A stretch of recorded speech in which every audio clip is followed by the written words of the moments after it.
कित्येक लोकांना न्याय मिळाला। ज्यावेळेस आज सुद्धा मी आमदार झाल्यानंतर पर्सनल बातम्या मला आयरे साहेब पाठवत असतात, बरेचसे पत्रकार पाठवत असतात, ते बघत असतो। त्यातून लगेच बातमी अधिकाऱ्यांच्या स्तरावरची असली तर त्या अधिकाऱ्यांना पुढे पाठवून त्यामध्ये कशा पद्धतीने सुधारणा करता येईल। 4 दिवसापूर्वी मी मुंबईला होतो, बस स्टँडपाशी ते पाणी तुंबलं होतं, अण्णा काळेंनी केलं, सीओ साहेबांना लगेच सांगितलं त्याच्यावरती परमनंट सोल्युशन काढायचं आहे। आता 40 वर्षापासून तुंबलेला काही प्रकार आहे ते काढायला थोडा वेळ लागतो, तो निश्चित तुमच्या सगळ्यांच्या सहकार्याने भविष्यामध्ये आपण पूर्ण करूया। आपल्या संघटनेचं काम अतिशय चांगल्या पद्धतीने चालतं, त्यामुळे मी संघटनेच्या सर्व पदाधिकाऱ्यांचं सदस्यांचं अभिनंदन करत आणि वेळोवेळी सांगितलंयच पत्रकार होण्याचा विषय आता सरांनी काढला म्हणून जागे संदर्भात सुद्धा 2 ठिकाणी मी स्वतः सीओ साहेबांना सांगितलंय की या आपल्याला कशा पद्धतीने देता येतील।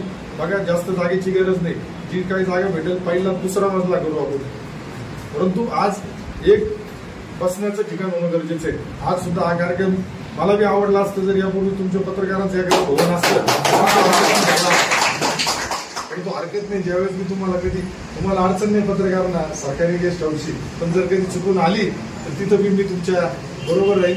तुमच्या सर्व पत्रकार बांधवांचं म्हणजे तुम्ही एक माझा परिवार आहे, मी सुद्धा परिवार मानतो। मी जरी पत्रकार म्हणूनच परिवार नाही, तुमच्या सगळ्यांबरोबरचा जो गेल्या कित्येक वर्षांचा स्नेह आहे, निवडणुकीच्या वेळेस सुद्धा तुम्ही लोकांनी भरपूर दबाव असताना काही जणांच्या जाहिराती बंद केल्या गेल्या, अजून काही जणांना जाहिरात पेपरला बातमी आली का 2 कॉलम आली, सिंगल कॉलम आली, त्यांचीच मोठी आमची छोटी, या पद्धतीचा ठेवीलवाना प्रयत्न केला जातो। परंतु मी जबाबदारीने सांगेल, ऑन कॅमेरा सांगेल, आमदार झाल्यापासून आमदार व्हायच्या आधीपासून कधीच पत्रकारांनी माझ्या विरोधात जरी बातमी छापली असेल तरी मी कधीच त्या पत्रकाराला फोन केला नाही, मेसेज टाकला नाही का माझ्या विरोधात का बातमी छापली। आज सुद्धा एक बातमी चुकीची आलेली, परंतु मी तिथं सुद्धा सांगणार नाही का तिथं माझा कुठलाही संबंध, मी तिथं प्रत्यक्ष नव्हतो, काही नव्हतं, कारण तो माझा स्वभाव नाही, तो माझा पिंड नाही। जे करायचं ते सकारात्मकपणे पुढे करत चालायचं। जेवढी तुमच्या साथ्याकडून काही चांगल्या सूचना आहेत त्या घेतल्या पाहिजे। आज पत्रकारांचं सुद्धा जसं आमचे कार्यकर्ते प्रत्येक गावागावामध्ये आहेत दक्ष आहे, परंतु आमच्या आधी काही गोष्टी एखादी दुर्घटना घडली, आता 4 दिवसापूर्वी कोकणगावला अपघात झाला, तर पहिलं मला पत्रकारांकडून कळालं, नंतर अधिकाऱ्यांकडून कळालं।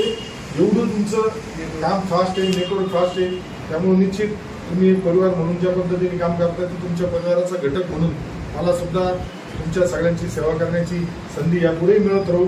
पुढच्या वर्षी जो शालेय विद्यार्थ्यांच्या साहित्याचा कार्यक्रम आहे, मी जोपर्यंत या तालुक्याचा लोकप्रतिनिधी आहे तोपर्यंत मी आज शब्द देतो, तुमचे जे काही मुलं जेवढी संख्या असेल त्याची यादी फक्त शाळा सुरू व्हायच्या 10 दिवस माझ्या कार्यालयात द्या।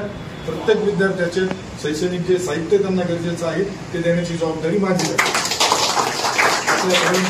प्रेम स्नेह माझ्यावरती असाच राहून द्या।